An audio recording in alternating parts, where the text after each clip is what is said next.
Welcome friends to my channel fun with cooking. आज मैं आम्रखंड बनाती हूँ। आम का सीज़न है। श्रीखंड सबको टेस्टी लगती है और श्रीखंड के साथ आम को मिला के बनाइए तो बहुत ही टेस्टी होती है। तो चलिए शुरू करते हैं आम्रखंड बनाना। रेसिपी पसंद आई तो मेरे चैनल को लाइक शेयर और सब्सक्राइब करने का रिक्वेस्ट रहा। तो चलिए शुरू करते हैं। आम्रखंड बनाने के लिए दही को स्ट्रेन करना होता है।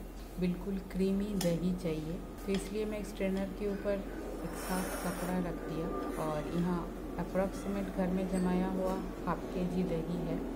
इसको मैं डाल देती हूँ कपड़े के ऊपर।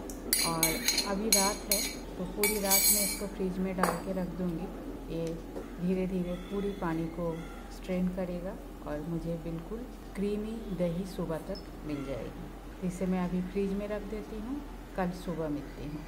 नेक्स्ट डे मॉर्निंग है। दही से सारा पानी अच्छी तरह से ड्रेन आउट हो गया है। दही का जो पानी है उसे भी फेंकना नहीं है। आटा गूँथना, परोठा के आटा गूँथना या दाल में यूज़ कर सकते हैं। आम को भी मैं छोटे छोटे टुकड़े में काट लिया। इसे एक प्यूरी बना लेती हूँ।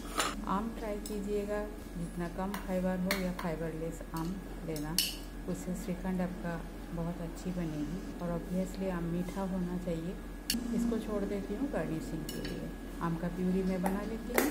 अब स्ट्रेन किया हुआ दही को दोबारा छानना है, जिससे श्रीखंड में बिल्कुल भी गुठलियाँ ना रहे। तो दही को दूसरा और एक स्ट्रेनर के ऊपर मैं डाल देती हूँ और साइड में गार्निशिंग के लिए जो आम रखी थी उसे भी छोटे स्लाइस में मैं काट लिया। अब इसी दही के ऊपर मैं मिठास के लिए डालती हूँ चीनी। पाउडर शुगर है 3 चम्मच डाल रही हूँ अपने टेस्ट के हिसाब से। आप कम ज़्यादा कर सकते हो। और साथ में डालती हूँ घर में जमाया हुआ मलाई। दूध के ऊपर जो मलाई जमती है वही मैं इकट्ठा करके रख लेती हूँ। उसी को ही मैं 1.5 चम्मच डाल दिया, जिससे श्रीखंड बहुत ही अच्छी क्रीमी बनेगी। दही से निकला हुआ जो पानी है इसे एक गिलास में भर के मैं फ्रिज में रख लेती हूँ। जब आटा गूँथना होगा इसी से मैं आटा गूँथ लूँगी। अब इसी दही के ऊपर आम का जो प्यूरी बना के रखी थी उसे भी डाल दिया। सारी चीज़ों को एक साथ मैं स्ट्रेन करूँगी तो बहुत अच्छी तरह से मिक्स हो जाएगा सब कुछ। तो इसे इस तरह से चम्मच से घुमाते हुए स्ट्रेन कर लेती हूँ।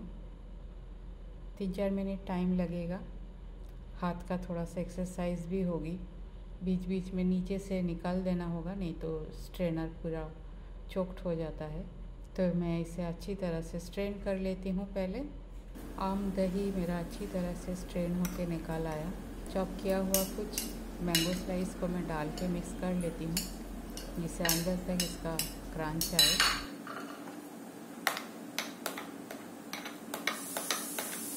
साइड से सारे अच्छी तरह से निकाल देती हूँ। थोड़ा सा इलायची पाउडर मैं डालती हूँ, पर ऑप्शनल है। मैंगो का फ्लेवर सप्रेस ना हो जाए इसलिए थोड़ा सा ही डाला। फिर और एक बार मिक्स कर लेती हूँ। इसे ठंडा करके ऐसे खाने में बहुत ही टेस्टी लगती है। गार्निशिंग आपके ऊपर है। मैं यहाँ एक पिस्ता को ग्रेट करके डाल रही हूँ। येलो के ऊपर ग्रीन कलर बहुत अच्छी लग रही है। और जो कुछ आम का टुकड़ा मैं बचा के रखी थी इसे ऊपर से डाल देती हूँ। बस इसे अब फ्रिज में रख के चिल करनी है और उसके बाद सर्व करना है। सिंपल वे में आम्रखंड बन के बिल्कुल तैयार है। रेसिपी पसंद आई तो मेरे चैनल को लाइक शेयर और सब्सक्राइब करने का रिक्वेस्ट रहा।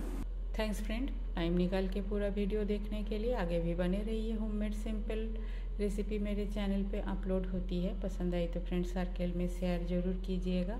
सब्सक्राइब नहीं किया तो सब्सक्राइब करने का रिक्वेस्ट रहा। आगे भी बने रहिए। आज यहाँ तक ही। मिलते हैं कोई और एक नया रेसिपी के साथ। तब तक के लिए bye. Have a good day.